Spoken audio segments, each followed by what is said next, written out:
Hello, friends, and welcome back to Malicious Compliance Stories. We'll kick off with a tale of corporate arrogance meeting relentless customer feedback. But before we begin, best way to support our channel is to leave comments, like, and subscribe with the turned-on bell so you don't miss the new video every single day. Here we go. From call our 1-800 number to please stop the surveys, a petty revenge saga. One of my banks, let's call it Big Bank, went through a merger a while back. As a result, the local branch in my town got the axe. No notice, no options, just poof, gone. The next closest branch, a solid 30-minute drive. So naturally, I started doing all my banking online. Wasn't ideal, but hey, it's 2020-something, and everything's digital, right? Fast forward a few months, and I needed to do something slightly more complicated than a routine transfer. I tried to handle it online, really tried. Spent about 15 minutes clicking through menus and retrying the same steps while the site kept feeding me error messages like it was stuck in a loop. So I waited until the next morning, cleared my cookies, tried again, same problem. Fine, if Big Bank wants me to jump through hoops, I'll jump.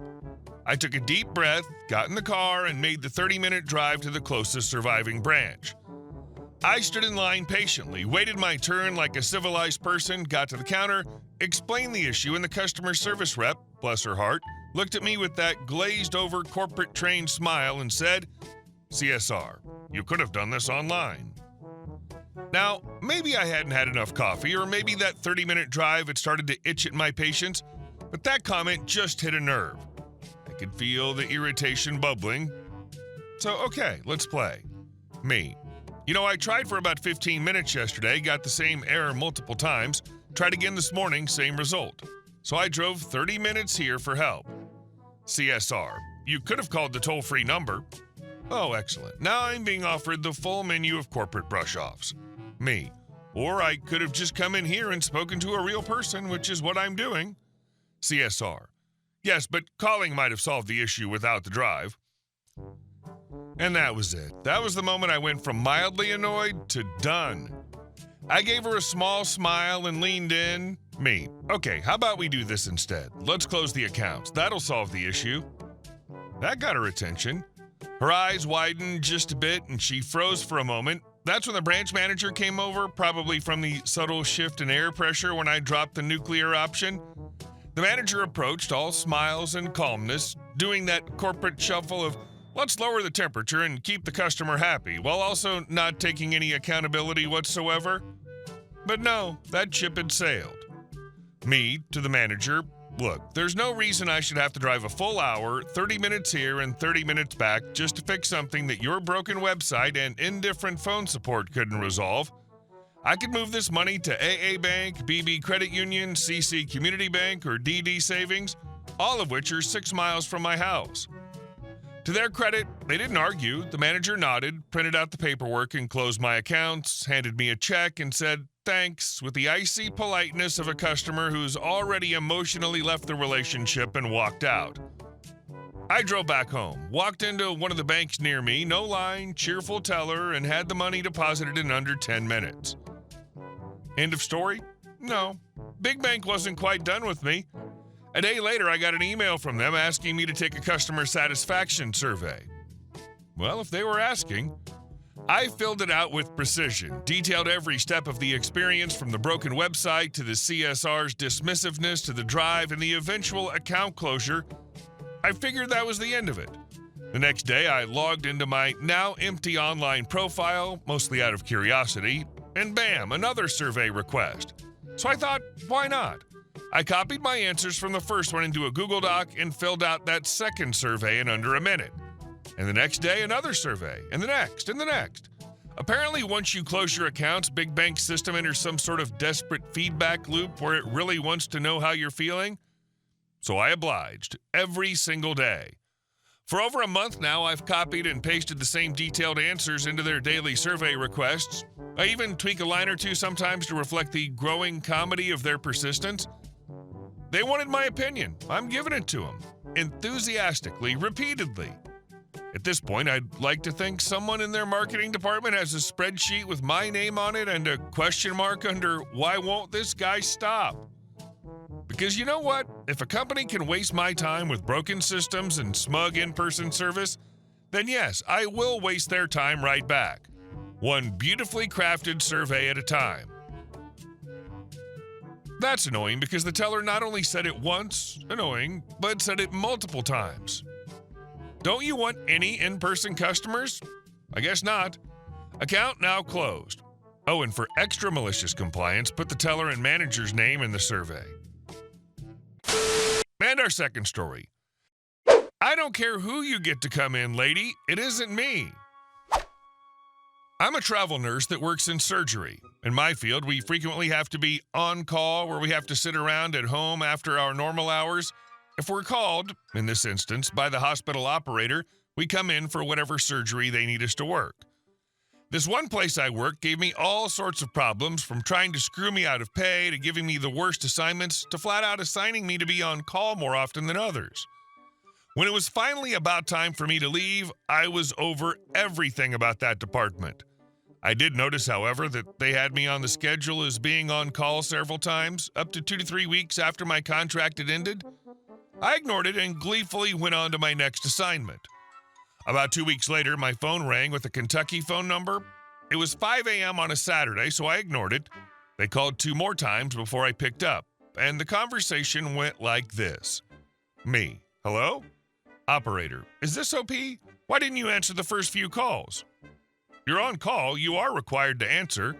Me: first, yes, I am OP.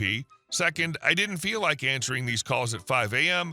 Third, I can assure you I am not on call. Operator: yes, you are. You need to come in. One of the doctors wants to do, insert non-emergent elective surgery here, at 7 a.m.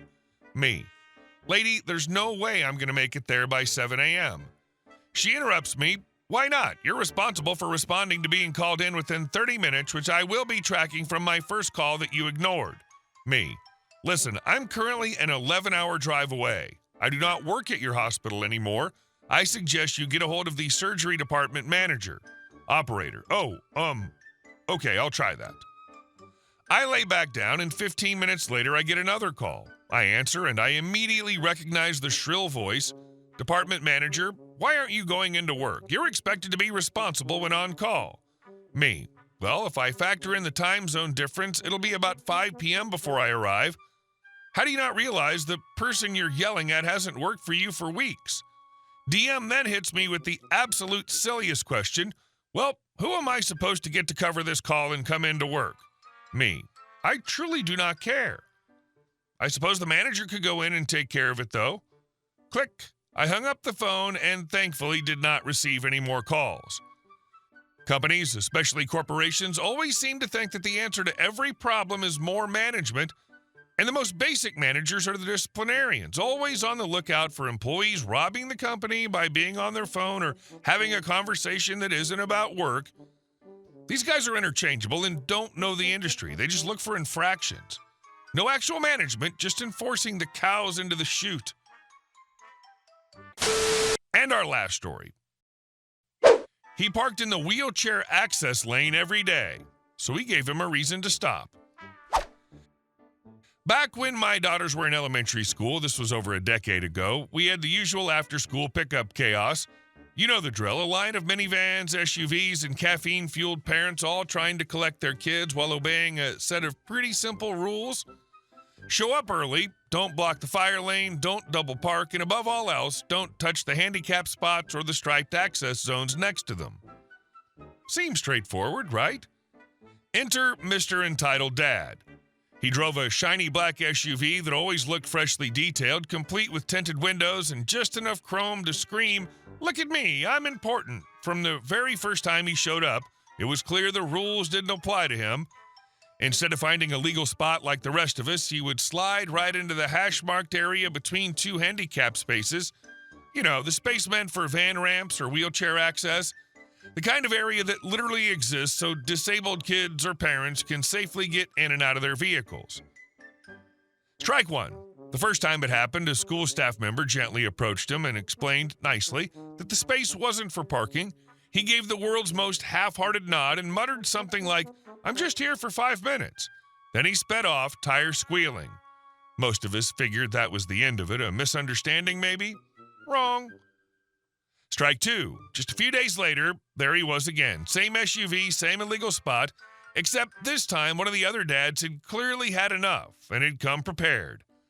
This particular dad worked at an auto shop and, no joke, popped open his trunk to reveal a set of car dollies. For those unfamiliar, car dollies are these little platforms with wheels that go under a vehicle's tires so it can be rolled around without starting it. Within moments, a few of us dads gathered around. We weren't trying to be destructive, just petty in the most perfectly legal way. 4 dollies went under the SUV, and together we gently rolled it to the far end of the parking lot about 30 yards away, tucked out of the way, neatly positioned between 2 trees. It took less than 3 minutes. When Entitled Dad came back, he looked absolutely baffled. He did a full 360, checking the ground like his SUV had just been raptured. When he finally found it, he stormed around demanding answers, but nobody said a word. Just a bunch of parents sipping lukewarm coffee and pretending not to notice. Strike 3. You'd think that'd be the wake-up call, right? Public shaming? Humiliation? Nope. The very next week, he did it again. But this time the gods of public decency were ready. Turns out one of the moms had told her husband about the situation, and her husband just so happened to be a deputy sheriff. So next pickup, Deputy Dad showed up in full uniform, parked legally like a model citizen, and hung out near the entrance, ticket book in hand. Right on cue, Mr. Entitled rolls up, parks in the hash marks like he owns the place, and steps out like he's heading into a board meeting. Deputy Dad walks up casually and starts writing. Entitled Dad turns around and freezes mid-stride when he sees the badge. Entitled Dad, you can't ticket me. I was only here for a minute. Deputy Dad, and you've been warned more than once. This area is for handicap access, not your convenience. Ticket issued, $500 fine. A few parents even clapped. Entitled Dad peeled out of the lot like a man on the verge of a tantrum. But even that wasn't the end. Strike 4, the final boss fight. The following week, he came back, same spot, like a moth to a flame or a narcissist to a boundary. But this time, we were really ready. Deputy Dad returned, ticket book ready, and another dad who owns the towing company and has a contract with the county showed up driving his flatbed tow truck. Mr. Entitled barely had time to park before the gears of justice started turning. Ticket number 2, issued. Tow truck hitched. SUV hauled off like yesterday's garbage. The guy came out 10 minutes later and had a full-blown meltdown. Entitled Dad, where's my car? Deputy Dad, impound lot, $500 for the ticket, $278 for the tow and storage. Maybe next time you'll read the sign. Total bill, $778. After that, miracle of miracles, he finally parked like the rest of us, farther away, legally, and in absolute silence. Sometimes it takes a village, a cop, and a tow truck to raise an entitled man-child. I just can't believe that after the first time he didn't stop for a parking violation. I also like that the parents grouped together to punish this male Karen. Hey guys, thank you all for watching the video. I'll see you in the next one.